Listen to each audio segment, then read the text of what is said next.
আচ্ছা, কথাতে শুনেছ হয়তো যে মাছে ভাতে বাঙালি। কথাটা কিন্তু একদমই সত্য কথা। তো চলো আজকে মাছে ভাতের বাঙালি একটা খাবার বানাই।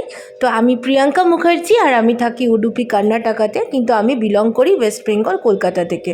আজকে তোমাদেরকে আমি একটা সবথেকে সোজা আর সবথেকে বেশি বাঙালির কমফর্ট ফুড দেখাবো, সেটা হচ্ছে মাছের ঝাল। তো এবারে মাছের ঝালটার জন্য আমার কাছে কিন্তু রুই বা কাতলা মাছ কিন্তু কিছুটাই নেই। কারণ তোমরা যারা আমার ভিডিওটা দেখো তারা তো জানবে যে আমি উডুপিতে থাকি। আর উডুপি হচ্ছে একটা কোস্টাল রিজন অফ কর্ণাটকা, যেখানে শুধু সি ফিশ প্রচুর পাওয়া যায়।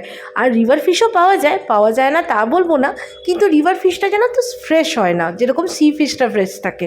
এবারে ছোটোর থেকে রুই কাতলাগুলো বরফ দিয়ে খেয়ে অভ্যেস নেই, তো কেমন একটা গন্ধ আমার লাগে, তাই জন্য আমি বরফ দেওয়া মাছটা খুব একটা বেশি প্রেফার করি না। তো আমরা একটা সি ফিশ নিয়ে এসেছিলাম। এই মাছটার নাম হচ্ছে আঞ্জার বা কিংফিশ নামেও এটাকে চেনা যায়। তো এই মাছটাকে দিয়ে আমরা বানাবো মাছের ঝাল। তো আজকের মাছের ঝালটা আমি একটু ইউনিক ওয়েতে বানাবো, এই জন্য আমি তোমাদেরকে বলবো যে ভিডিওটা কিন্তু পুরোটা দেখবে। আচ্ছা, সব থেকে প্রথমে না মাছটাকে তুমি যদি ফ্রিজে আছে ওটাকে বের করে একটু বরফটাকে আগে ছাড়িয়ে নেবে, তারপরে ভালো করে ধুয়ে একটা প্লেটের মধ্যে এইভাবে সাজিয়ে নিয়ে নেবে। আর হাতে যদি একটু সময় থাকে তাহলে খুবই ভালো। তাহলে নুন আর হলুদ দিয়ে মাছটাকে এরকম করে ম্যারিনেট করে মাখিয়ে পর কিছুক্ষণ রেখে দিও, 10 থেকে 15 মিনিট রাখলেই চলবে। আমার কাছে খুব একটা বেশি সময় কিন্তু ছিল না, কারণ আমি একটা ওয়ার্কিং উমেন। তো আমার অফিস থেকে ফিরে এসে আগে সব থেকে প্রথমে কাজই ছিল মাছটাকে বরফটা ছাড়ার জন্য ডিপ ফ্রিজার থেকে বার করে রাখা। আর সেটা হতে মোটামুটি প্রায় 1.5 থেকে 2 ঘন্টা সময় চলে গেল। তারপরে সেটাকে বরফটা ছাড়ার পরে আমি ভালো করে এরকম ম্যারিনেট করলাম। বাট 5 থেকে 7 মিনিট আমি ম্যারিনেট করে রেখেছিলাম, যতক্ষণ তোমাদের সাথে গল্পটা করছি ততক্ষণ ম্যারিনেট করেই রেখেছিলাম। বাট তোমরা যদি সময় পাও একটু বেশিক্ষণ রাখতে পারো, না রাখলেও চলবে, কোনো প্রবলেম নেই। আমি তো কোনো সময়তেই রাখি না ম্যারিনেট করে। তো আচ্ছা, মাছগুলো এবার ম্যারিনেট হয়ে গেল। এবারে কড়াইটা বসিয়ে ওটার মধ্যে বেশ অনেকটা পরিমাণে করে আমি সর্ষের তেল ঢাললাম।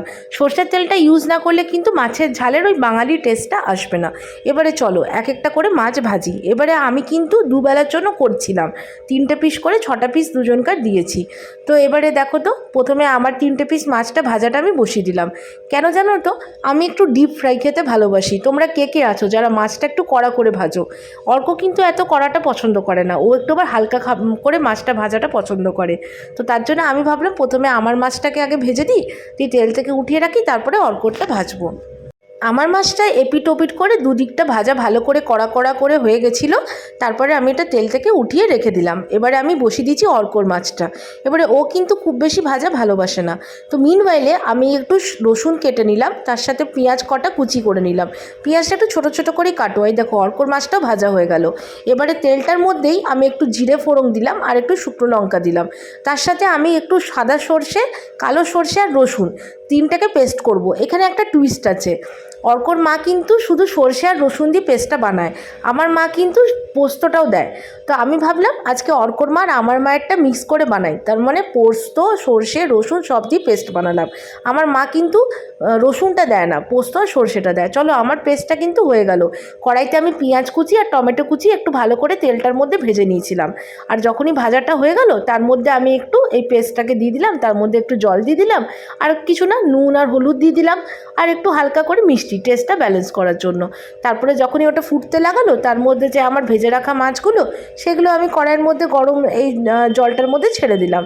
আর বেশিক্ষণ না সময় লাগে না এটা করতে, জানো তো, করতে ম্যাক্সিমাম আমি বলছি আধ ঘন্টায় তোমার সময় লাগবে।